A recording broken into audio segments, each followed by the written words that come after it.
parents had their 100th argument of the day. You bought a neck cream for $1,000? Yeah, so? You know how delicate the skin around the neck is? Staying in this stupid village stresses me out. I have wrinkles now. I'm officially unlovable. I still love you. Like that matters. Outer beauty is just a lie, Mother. It's what's inside that counts. If you really want to be loved, you need to fix your personality. And while you're at it, please fix your posture too, or you'll have a hunchback soon. Mom stared at me before bursting into tears and running away. Okay, maybe it was a bit harsh, but hey, that was me trying to help Mom become lovable. It was a good deed. Hi, I'm Julia, and I'm about to tell you how my parents ruined my life. But before I do, please hit like and subscribe. I knew very early on that I wasn't an ordinary kid. By 3, I could use a knife and a fork to cut apples to perfection.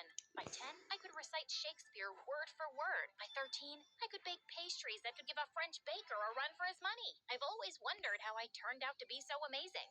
Maybe my great-great-grandma or grandpa was an extremely responsible, talented, sophisticated person, and I got my unique genes from there, because my parents were a total mess. Dad owned a vineyard, and every year he would struggle to create a new wine variety. And every year he'd fail. Mom was a self-involved ex-beauty queen who kept complaining about how she gave up everything for her marriage. Now her only talent was blowing up money we didn't even have on makeup and skincare. Like this one time when I was 16, Mom bought some anti-aging cream off the internet that gave her a bad reaction, and Dad had to pay a lot for her skin treatment.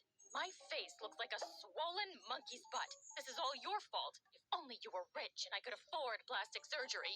If only you were smart enough to read the label, darling. Did you just call me dumb? If you keep screeching like a banshee, Mom, we'll have to get you new vocal cords, too. But before I could finish, she picked up a tray next to her bed and flung it at Dad. Dad ducked, the tray hit the TV screen on the wall, and he ended up paying more to the hospital. Even though Dad was pissed, he went home early and arranged a surprise welcome home party for Mom. But she decided to surprise him instead by packing her bags and leaving for good, and divorce papers soon followed. How could she leave me like that? I've done nothing but love her. Please, compose yourself, Dad, and let's not cry over spilled milk. What? You'll get over it. I'm not some stone-hearted witch. Trust me, I missed my mom too. But I wasn't gonna bawl my eyes out like a silly baby with no self-control. One of those in the house is enough. Dad threw himself into work after that, while I focused on school and picked up baking full-time. By 18, I got a job at a small cafe, and life went back to normal. Then one evening, Dad told me excitedly that he'd finally found an investor, Mr. Sharman, for his new wine batch, and he had invited us over for dinner to talk further. That evening, we were welcomed warmly by Mr. Sharman. He was showing us around his mansion, when suddenly, my world kind of stopped. This really gorgeous guy walked in, sadly with the prettiest girl on his arm. Apparently, he was Mr. Sharman's nephew and financial manager, Darren, and it was hard to keep my eyes off of him. At one point, he was feeding her grapes when one fell down. He bent to pick it up, and I saw the girl staring at me, staring at his butt. I got so flustered that I stepped back and knocked over a huge bowl of punch, getting plenty all over myself. So humiliating. As I cleaned myself up and walked out of the bathroom, I crashed into Darren in the hallway. Wow, are you always this clumsy? Or do I have this effect on you? I am not clumsy. I am the very picture of grace, and you have no effect on me. My date said you were staring at my butt when the accident happened. That's a false accusation, a blatant lie. Why would I be staring at your rear end? It's okay. I don't blame you. I work out a lot. Yes, it shows, and your behind is perfectly sculpted like a Georgia peach. But what does that have to do with me? Your girlfriend sounds like an insecure lady just making up nonsense. I doubt that you would make her insecure. She's a model and you, well, you look and talk like you're Mary Poppins' daughter. No offense. With that, he grinned and just walked off. I loved Mary Poppins, but it didn't feel like a compliment coming from him. I joined Dad and Mr. Sharman, but minutes later, someone tapped on my shoulder, and I nearly passed out when I saw Mom? Surprise! What? What is happening? Mom told us how she'd met Mr. Sharman on a cruise and they'd fallen in love. They'd been dating for a few months and she only recently moved back to the city. I went to the house and saw that your dad was still poor as a street rat, so I thought of investing in his business and helping him out. Am I not the best ex-wife ever? This is certainly unexpected, but calling yourself the best ex-wife is an exaggeration, Mother. My father and I have something called self-respect, and we'd like to keep it. So please, excuse us. I grabbed Dad's hand and we left. We were still reeling from the shock of meeting Mom, but the next evening she showed up at our door begging us to hear her out. I wanted to turn her away, but Dad gave her a chance. I know I left you too abruptly and hurt you, and I'm really sorry. But despite everything, you're still my family. I have a chance to make things right by getting your father the break he deserves. And I'd love to reconnect with my only daughter, too.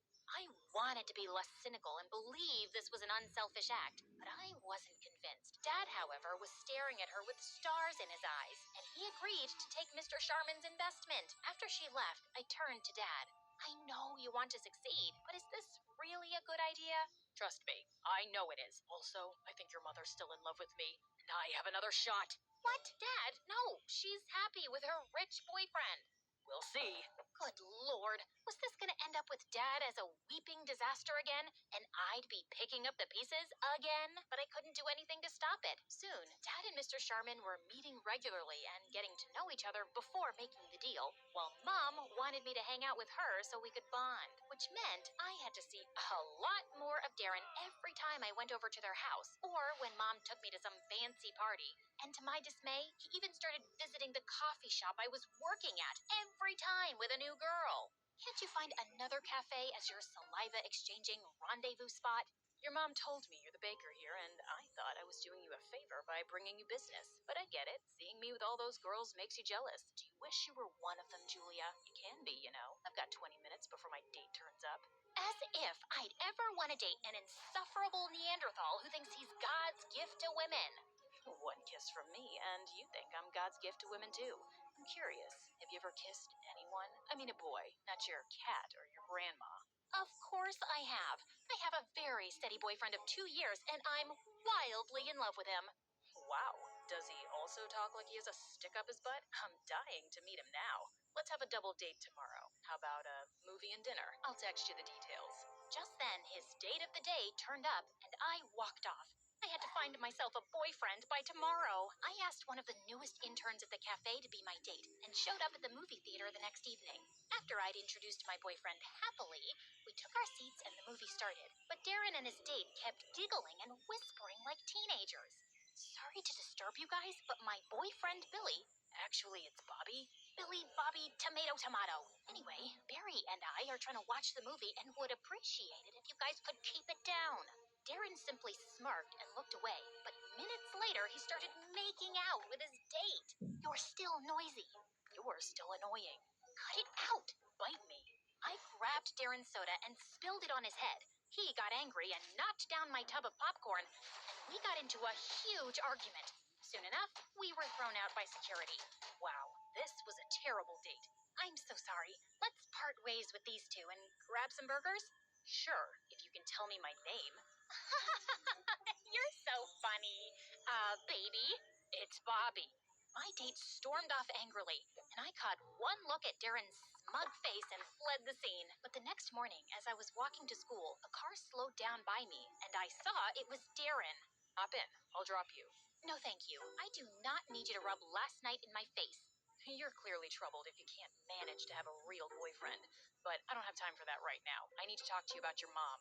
That caught my attention, and reluctantly, I got in. I've been working with my uncle for years, but ever since he started dating your mom, things have been a mess. The business is running in losses, and the accounts are all over the place. I can't help thinking she's stealing from my uncle. How are you so sure?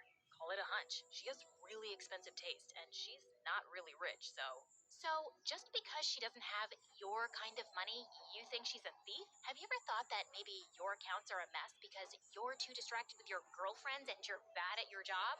Julia, This conversation is over. Stop the car. He did, and I got off. I was so annoyed at Darren for accusing Mom, but I couldn't shake off the nagging feeling that he might be right. Mom had always valued money more than relationships. Could it be true? I didn't have to wait too long for an answer, because late that night, I woke up from my sleep when I heard a car pull up in my driveway. I looked outside and spotted Mom and Dad talking in the garden. I went out the back door and crawled behind a bush close to them.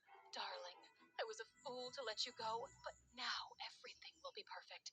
Once we have the money, we can leave this place and go anywhere. But what if we get caught? My boyfriend's an idiot. I've been stealing money from him for months now, and he has no idea. By the time he realizes it's me, we'll be long gone. And baby, don't you want Julia to have a better life?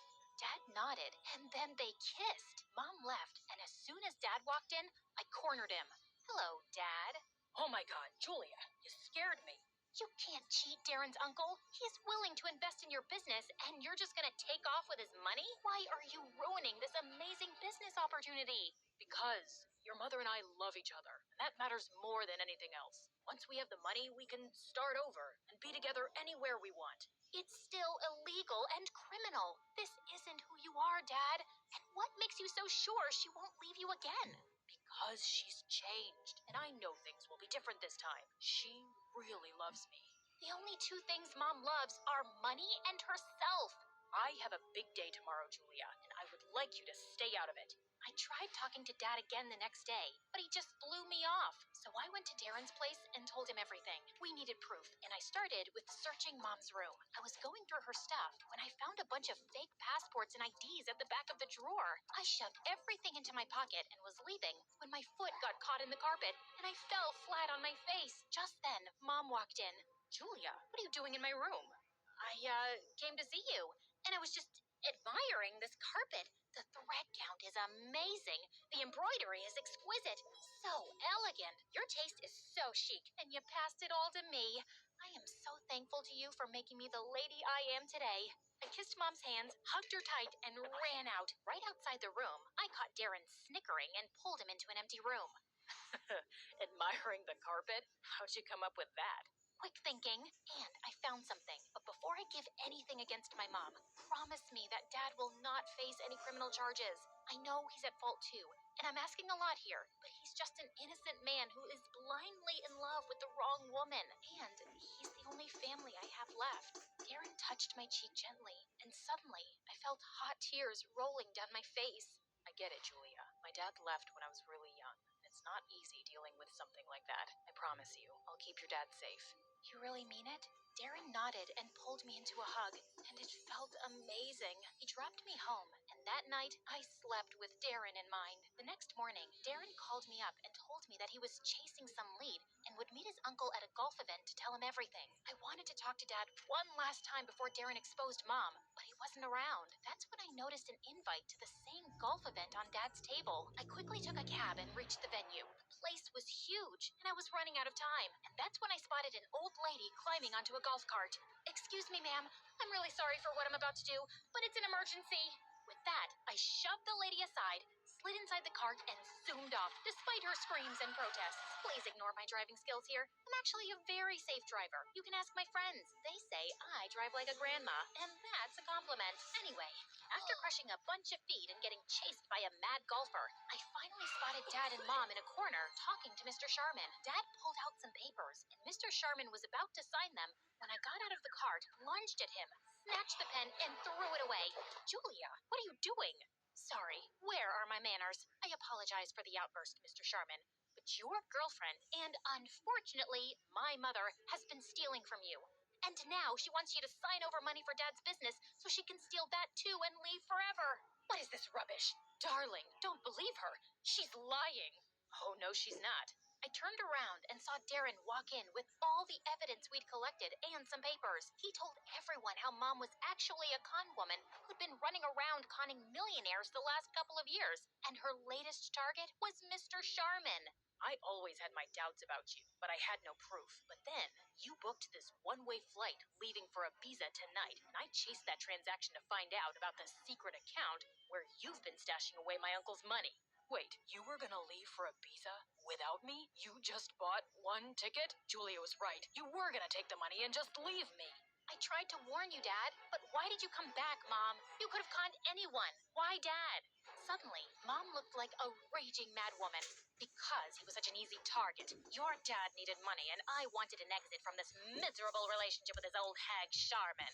So I decided to use him to get the money and leave the country. I would have been successful if you hadn't butt in, Julia. Seriously, why do you hate me so much? I don't hate you, Mom.